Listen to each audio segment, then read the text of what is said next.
The Painted Skin Part 1. At Taiyuan there lived a man named Wang. One morning he was out walking when he met a young lady carrying a bundle and hurrying along by herself. As she moved along with some difficulty, Wang quickened his pace and caught her up, and found she was a pretty girl of about 16. Much smitten, he inquired whither she was going so early, and no one with her.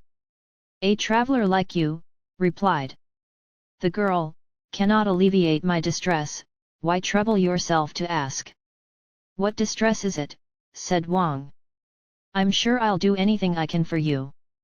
"My parents," answered she, "loved money, and they sold me as concubine into a rich family, where the wife was very jealous, and beat and abused me morning and night. It was more than I could stand, so I have run away." Wang asked her where she was going, to which she replied that a runaway had no fixed place of abode. "My house," said Wang, "is at no great distance. What do you say to coming there?" She joyfully acquiesced, and Wang, taking up her bundle, led the way to his house.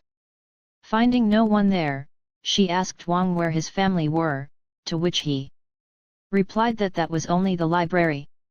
"And a very nice place, too," said she, "but if you are kind enough to wish to save my life, you mustn't let it be known that I am here." Wang promised he would not divulge her secret, and so she remained there for some days without anyone knowing anything about it. He then told his wife, and she, fearing the girl might belong to some influential family, advised him to send her away. This, however, he would not consent to do, when one day, going into the town, he met a Taoist priest, who looked at him in astonishment, and asked him what he had met. "I have met nothing," replied Wang. "Why," said the priest, "you are bewitched. What do you mean by not having met anything?" But Wang insisted that it was so, and the priest walked away, saying, "The fool! Some people don't seem to know when death is at hand." This startled Wang, who at first thought of the girl, but then he reflected that a pretty young thing as she was couldn't well be a witch, and began to suspect that the priest merely wanted to do a stroke of business.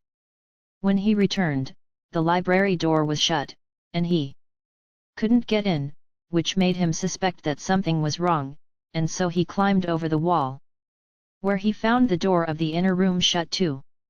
Softly creeping up, he looked through the window, and saw a hideous devil, with a green face and jagged teeth like a saw, spreading a human skin upon the bed and painting it with a paintbrush.